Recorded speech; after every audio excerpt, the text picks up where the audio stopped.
ओम शिवोहम शिवोहम शिवोहम। ओम सच्चिदानंद रूपाय विश्वोत्पत्त्यादिहेतवे तापत्रय विनाशाय श्रीकृष्णाय वयं नमः। श्रीकृष्णाय वयं नमः। ओम सहनाववतु सहनौ भुनक्तु सह वीर्यं करवावहै तेजस्विनावधीतमस्तु मा विद्विषावहै। ओम शांति शांति शांति। ओम अखंडानंदबोधाय शिष्य संतापहारिणे सच्चिदानंदरूपाय तस्मै श्री गुरवे नमः। तस्मै श्री गुरवे नमः। तस्मै श्री गुरवे नमः। पूर्व प्रसंग में आप श्रवण कर रहे थे आत्मा ज्ञानाद अहो प्रीतिर्विषय भ्रम गोचरे सुक्तेर अज्ञानतो लोभो यथा रजत विभ्रमे।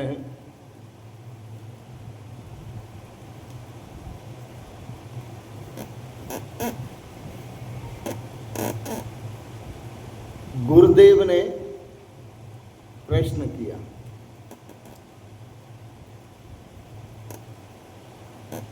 और वही प्रश्न करते हैं गुरुदेव महर्षि अष्टावक्र।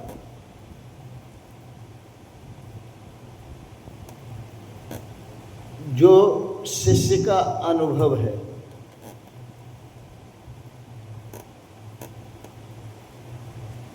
और शिष्य के अनुभव को गुरु भी जानना चाहते हैं कि अंतर की जो स्थिति है वो वस्तु स्थिति क्या है।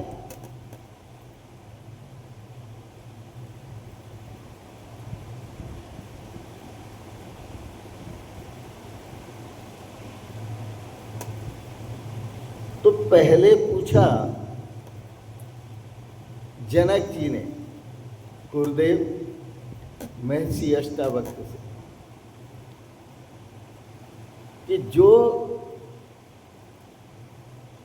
साधक, जो व्यक्ति आत्मज्ञान को उपलब्ध हो गया है, ब्रह्म ज्ञान को प्राप्त हो गया है, तो ब्रह्म ज्ञान को प्राप्त होने पर धन आदिकों के संग्रह करने में क्या दोष है।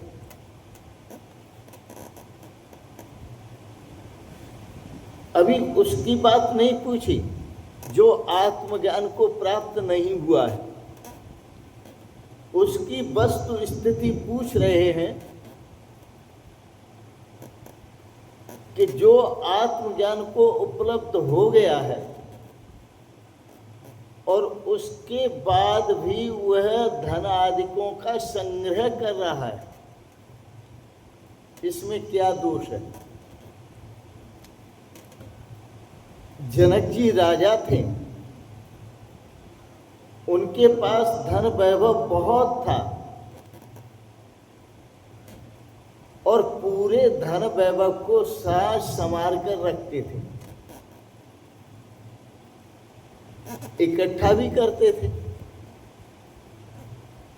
और यह स्थिति उनकी उस अवस्था में भी थी जिस अवस्था में वह पूर्ण आत्मज्ञानी थे, ब्रह्म ज्ञानी थे। इसलिए जनक जी ने पूछा गुरुदेव, यदि वह व्यक्ति जो आत्मज्ञान को उपलब्ध हुआ है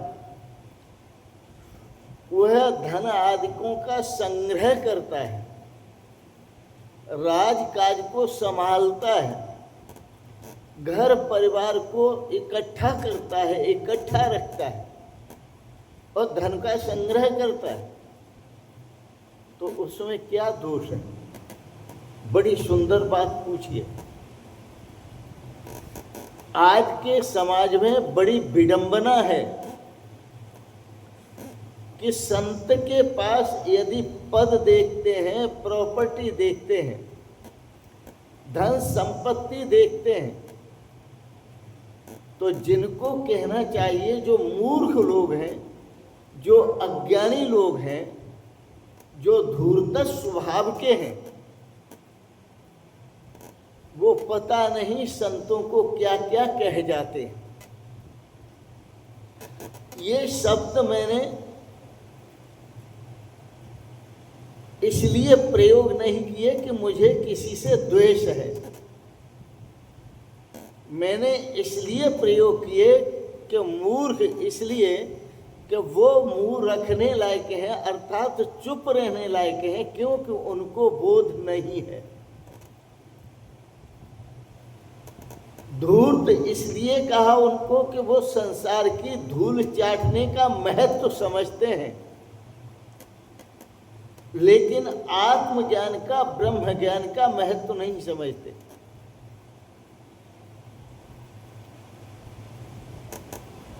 अज्ञानी इसलिए कहा कि उनको जो वस्तु है उसका बोध नहीं है।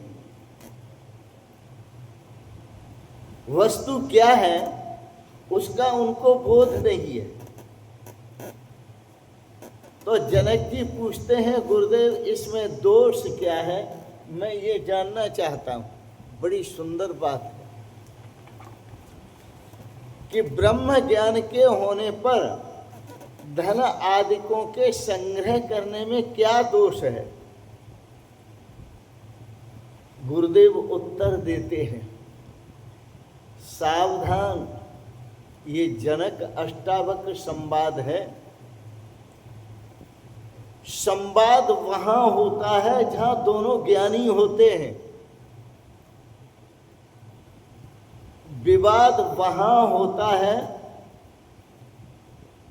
संवाद वहां होता है जहां दोनों ज्ञानी होते हैं।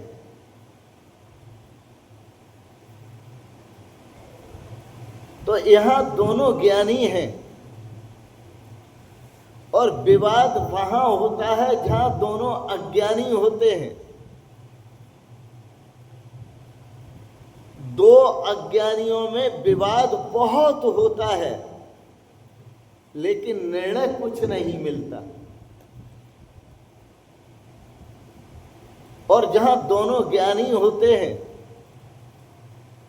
वहां संवाद होता है कि वो निर्णय की ही बात करते हैं, पहुंचने की बात नहीं निर्णय पर, वो निर्णय की ही बात करते हैं। जो सत्य है, जो तत्व है,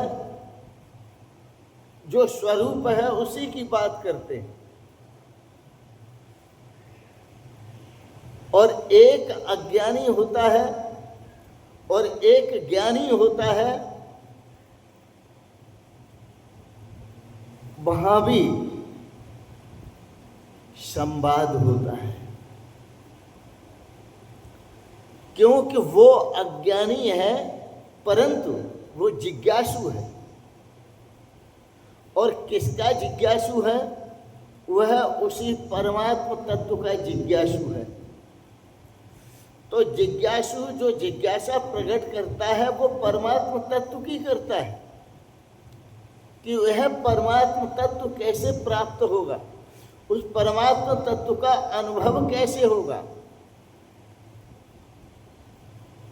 और जो गुरु है, ज्ञानी, वो भी उस परमात्म तत्व की बात करता है। तो जहां पर एक अज्ञानी होता है, एक ज्ञानी होता है, वहां प्रश्न उत्तर होते हैं। लेकिन जहां दोनों अज्ञानी होते हैं वहां विवाद होता है,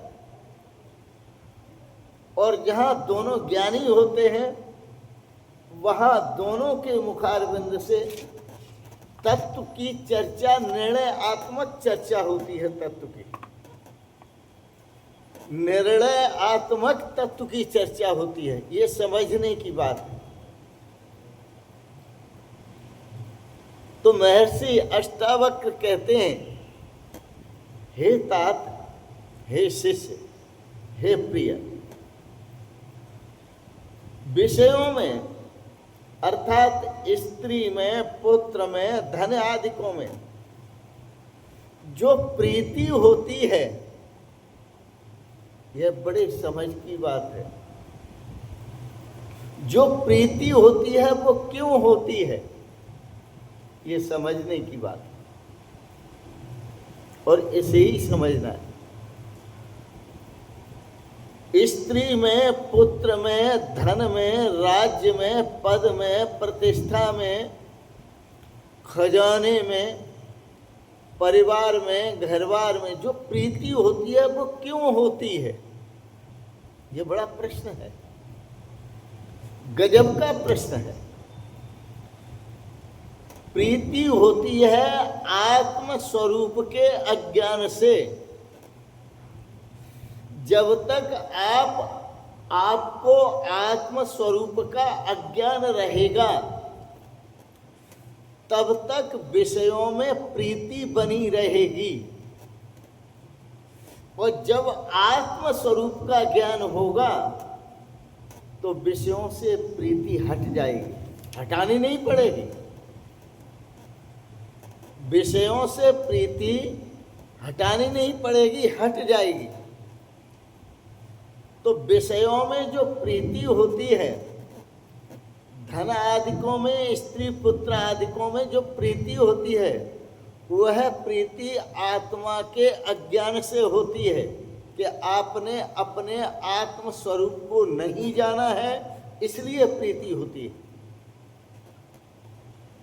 कल मैं उदाहरण दे रहा था और उसी उदाहरण को फिर दोहराऊंगा कि यदि आपको आत्मा का बोध हो जाता है तो विषय विरक्ति ही, तो जितने भी विषय हैं उनमें वैराग्य हो जाता है, उन विषयों का कोई महत्व नहीं होता।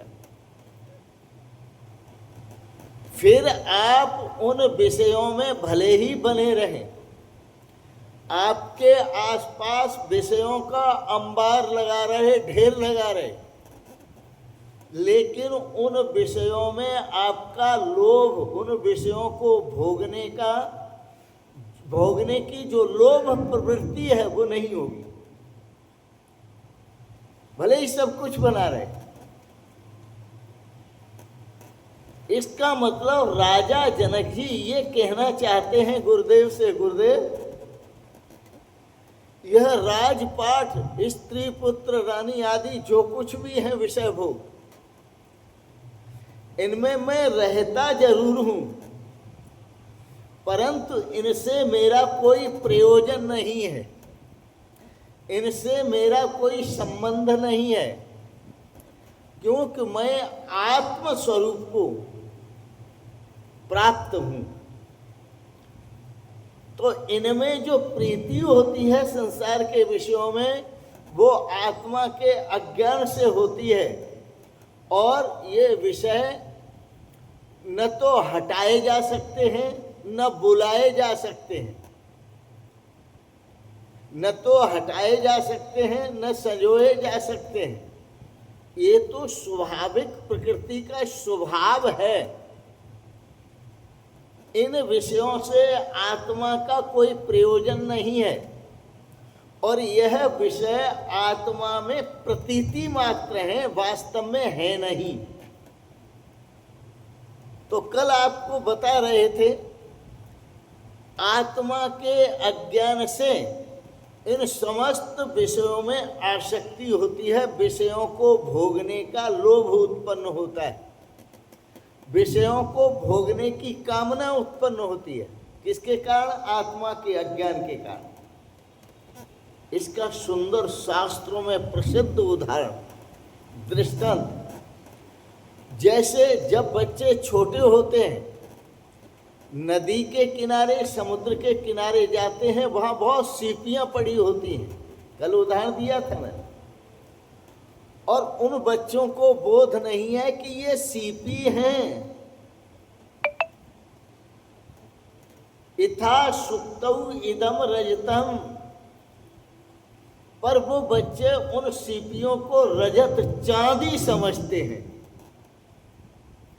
परंतु शास्त्र कहता है रजतम इव न तो रजतम, ये सीपियां चांदी की तरह हैं लेकिन ये चांदी नहीं है। तो जब उन बच्चों को ये लगता है कि ये चांदी है तो उस चांदी समझ करके उनको इकट्ठा करने का लोभ मन में जागृत हो जाता है, उनको संग्रह करने का, उठाने का, अपनी झोली में डालकर झोली भरने का लोभ उत्पन्न हो जाता है। और वही बच्चे जब ये समझ लेते हैं कि इदम रजतम, कि जिसको मैं चांदी समझ रहा था ये चांदी है, अब मुझे बोध हुआ रजतम इव न तो रजतम, ये चांदी की तरह है लेकिन ये चांदी नहीं है। वस्तुतः इस दृष्टांत से ये बोध होता है कि संसार के सुख ये सुख की तरह हैं लेकिन इनमें सुख नहीं है। यह संसार के भोग भोगानंद आनंद की तरह हैं लेकिन इनमें आनंद नहीं है।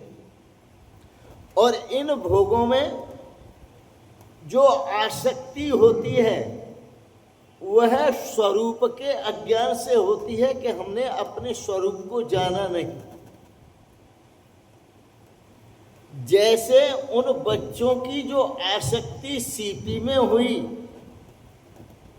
वह चांदी समझकर, क्योंकि उन्होंने सीपी के स्वरूप को नहीं जाना कि सीपी का जो स्वरूप है वास्तव में क्या है, उसको वह चांदी समझकर और लोभ उत्पन्न हुआ उनको और इकट्ठा करने लगे।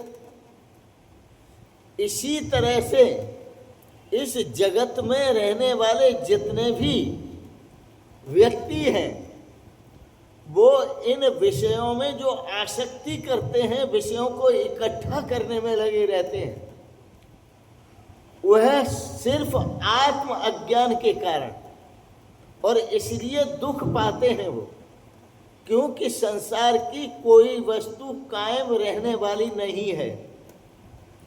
संसार की कोई वस्तु, व्यक्ति, अवस्था, संपत्ति, धन, पदार्थ कोई भी सुख स्वरूप नहीं है, ये सब दुख स्वरूप हैं।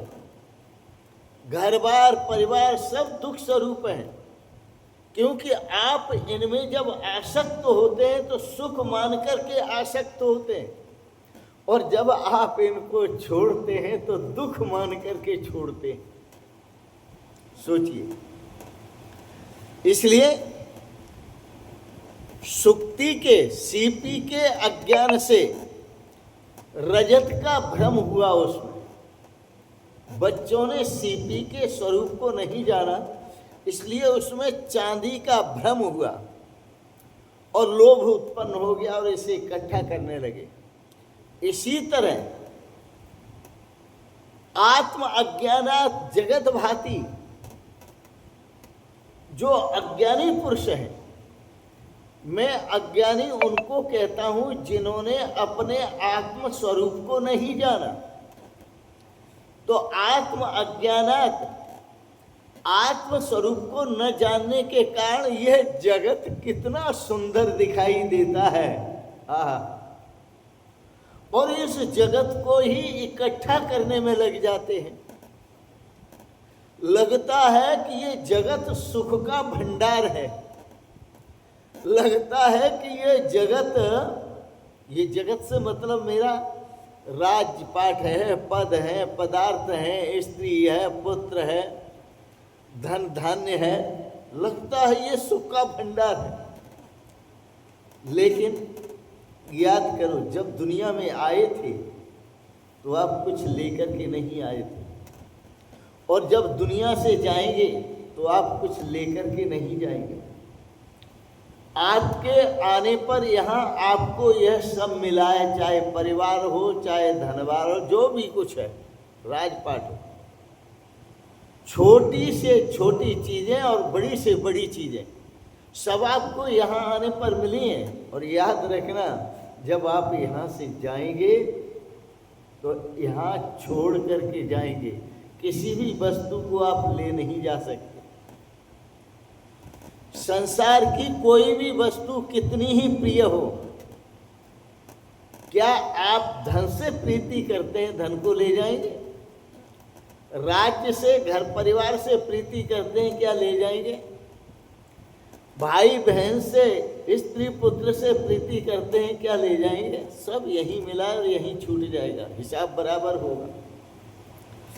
क्योंकि रजत विभ्रम, इनसे जो आप प्रीति करते हैं, तो सीपी में चांदी का भ्रम होने से सीपी को संग्रह करने का लोभ उत्पन्न होता है।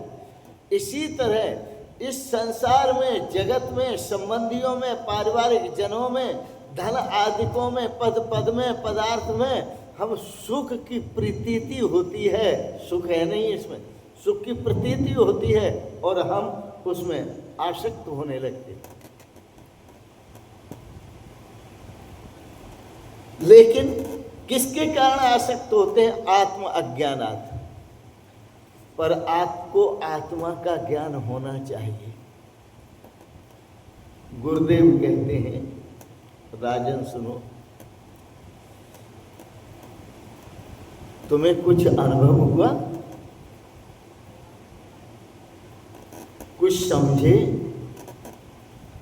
जनक जी बोले, हाँ गुरुदेव, बड़ा स्पष्ट और बड़ा साफ दिखाई दे रहा है मुझे, बिल्कुल साफ दिखाई दे रहा है। भगवान श्री कृष्ण ने कहा था, दुखालयम अशाश्वतम। अब मुझे दिखाई दे रहा है कि ये चाहे धन है, चाहे परिवार है, चाहे घरबार है, चाहे संपत्ति है, चाहे विषय सुख है, ये दुखालयम, दुख का घर है, अशाश्वतम, और ये क्षणभंगुर है, साफ दिखाई दे रहा है। और भी कुछ मुझे गुरुदेव दिखाई दे रहा है, बताएं और क्या दिखाई दे रहा है? तो राजा जनक जी कहते हैं, गुरुदेव, विश्वम स्फुरति यत्रेदम, ये सारा जो विश्व है जिसमें स्फुरित होता है, बड़ा सुंदर कहा, ये सारा जो विश्व है जिसमें स्फुरित होता है, आप थोड़ा समझिए इसको, सारा विश्व जिसमें स्फुरित होता है। आप एक दृष्टांत के माध्यम से इस वाक्य को समझेंगे। सारा विश्व जिसमें स्फुरित होता है, और किस तरह? तो दृष्टांत दिया, तरंगा इव सागरे, तरंगों की तरह। जैसे सागर में, सागर अथाह है, उसकी कोई था नहीं ले सकता, अपार है, उसका पारावार नहीं पा सकते। तो विश्वम स्फुरति यत्रेदम, यह विश्व जिसमें स्फुरित होता है। कैसे स्फुरित होता है? तरंगा इव सागरे, जैसे सागर में लहरें उत्पन्न विस्फुरित होती हैं, जैसे सागर में लहरें उत्पन्न होती हैं। लहरें सदा सागर में उत्पन्न होती हैं। लहरों का अपना कोई अस्तित्व नहीं है, लहरों का अपना कोई महत्व नहीं है, लहरों का अपना कोई स्थायित्व नहीं है, लहरों की अपनी कोई स्थिरता नहीं है। सागर की स्थिरता, सागर में लहरें उठती हैं और मिटती हैं, प्रकट होती हैं और विलय होती हैं। सागर न प्रकट होता है न विलय होता है। सागर अपने आप में ज्यों का त्यों रहता है। लहरें सतह पर उठती हैं और विलय हो जाती हैं। मुझे महसूस हो रहा है गुरुदेव, मैं समझ रहा हूं कि ये सारा विश्व मुझ सच्चिदानंद घन आत्म स्वरूप में उन लहरों की तरह विस्फुरित होता है और मिटता है, प्रकट होता है और लय होता है, प्रकट होता है और लय होता है। तो जिस मुझ में ये सारा विश्व प्रकट होता है और लय हो जाता है, दृश्य होता है फिर अदृश्य हो जाता है, जिस मुझ में सोहम अस्मि, वही सच्चिदानंद घन ब्रह्म मैं हूं, मैं ऐसा अनुभव कर रहा हूं। सोहम अस्मीति विज्ञाय, और ऐसा मैंने जाना, ऐसा मुझे बोध हुआ।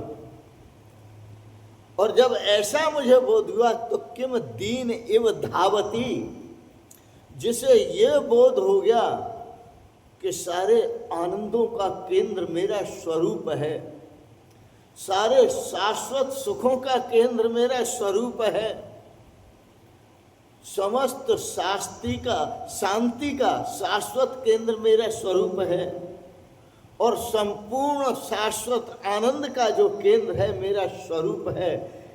किम दीन इव धावती, फिर क्या वो एक दीन की तरह, भिखारी की तरह क्या धन के पीछे भागेगा? क्या स्त्री पुत्र के पीछे भागेगा? क्या राजपाट के पीछे भागेगा? क्या पदों के पीछे भागेगा? क्या पदार्थों के पीछे भागेगा? नहीं भागेगा गुरुदेव। वो हमेशा अपने आनंद में मस्त रहेगा। कितनी सुंदर बात है। सतगुरु जन आपको कितने प्यार से समझाते हैं,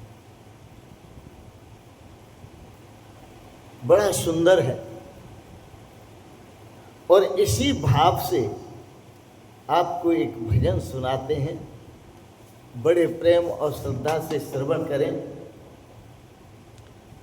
सोहम बोल सोहम बोल सोहम बोल सोहम बोल, तेरा क्या लगता है मोल, सोहम बोल सोहम बोल, तेरा क्या लगता है मोल, सोहम बोल सोहम बोल। क्या करता जीवन की आशा, क्या करता जीवन की आशा, जैसे जल में पड़ा बतासा, जैसे जल में पड़ा बतासा, दुनिया देती बुरी दिलासा। जल में पड़ा हुआ बतासा कितनी देर रह सकता है? क्या करता जीवन की आशा, जैसे जल में पड़ा बतासा, दुनिया देती बुरी दिलासा, पल में तोला पल में मासा, प्यारे तौल सके तो तौल, सोहम बोल सोहम बोल, तेरा क्या लगता है मोल, सोहम बोल सोहम बोल। क्या बात! जिसने आकर जन्म लिया है, जिसने आकर जन्म लिया है, उसने एक दिन कूच किया है, उसने एक दिन कूच किया है, किसने किसका साथ दिया है, किसने किसका साथ दिया है, इस जग का ढंग देख लिया है, इस जग का ढंग देख लिया है। अब तो अंतर के पट खोल, सोहम बोल सोहम बोल, अब तो अंतर के पट खोल, सो हम बोल, तेरा क्या लगता है मोल, सो हम बोल। आए हैं सो जाएंगे, राजा रंक फकीर, ऐसी करनी कर चलो, अमर रहे तस्वीर। जो आया है वो जाता है, इस दुनिया में ठहर नहीं सकता। जो लहर उठी है वो लय होगी, लेकिन समुद्र न उठा है न लय हुआ। आप अपने स्वरूप को पहचानें।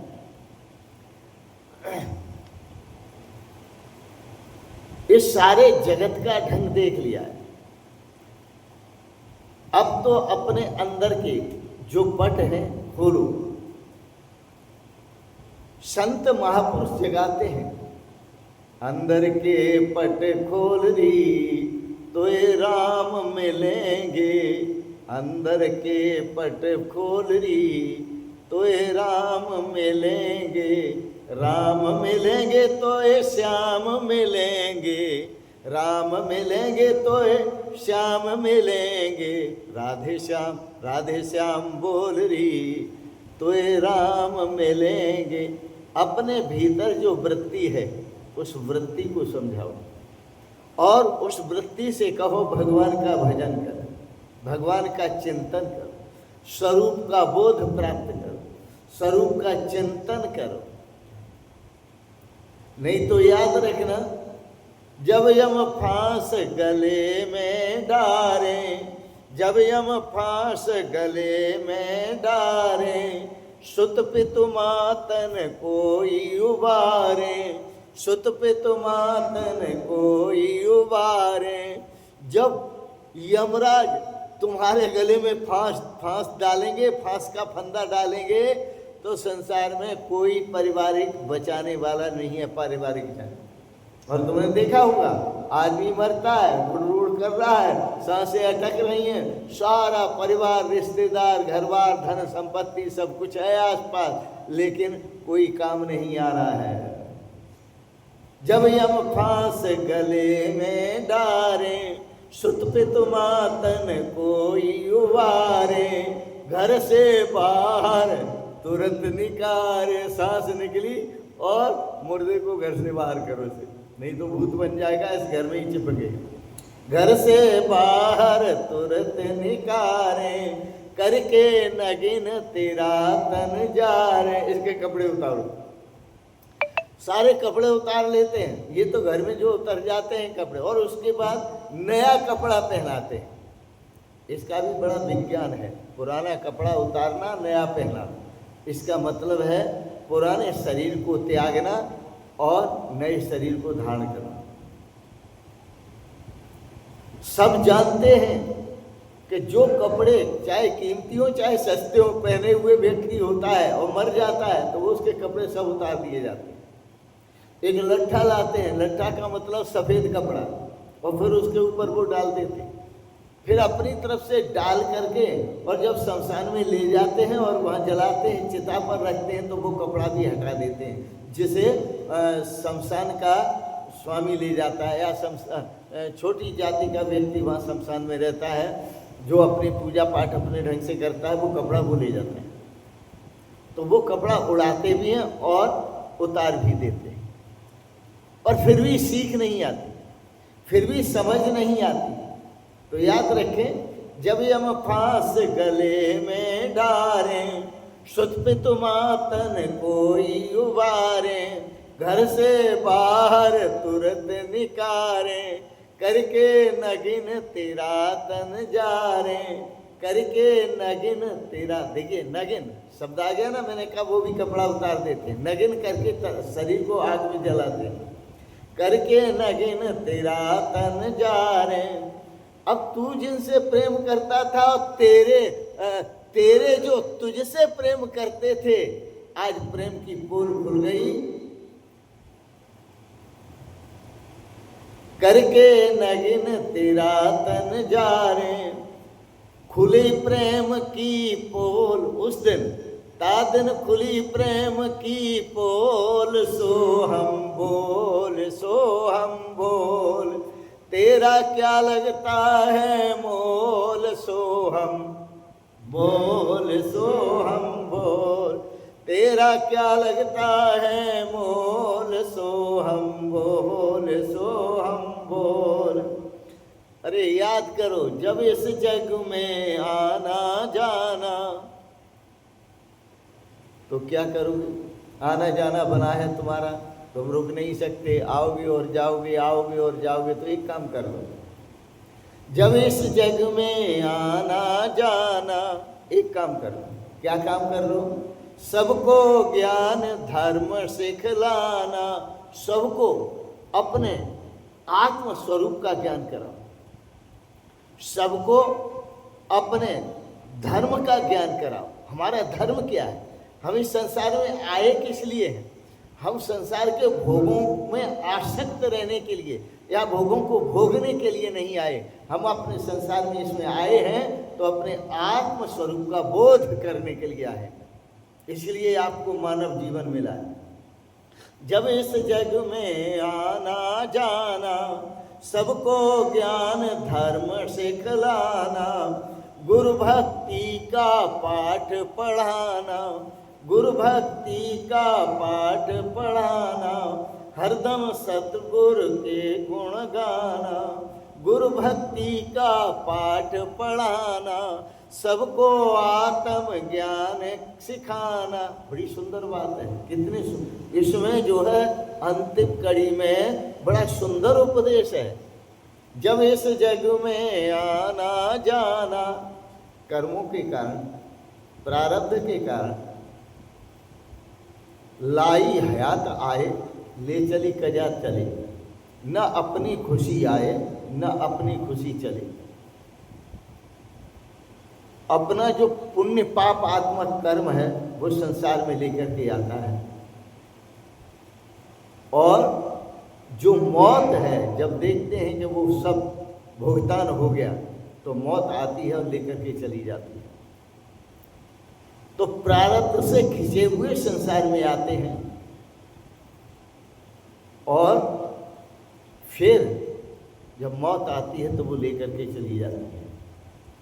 जब इस जग में आना जाना, इसलिए आना है और आने के बाद जितने दिन भी संसार में रहना है, सबको ज्ञान धर्म सिखलाना, ज्ञान का पाठ पढ़ाओ सबको।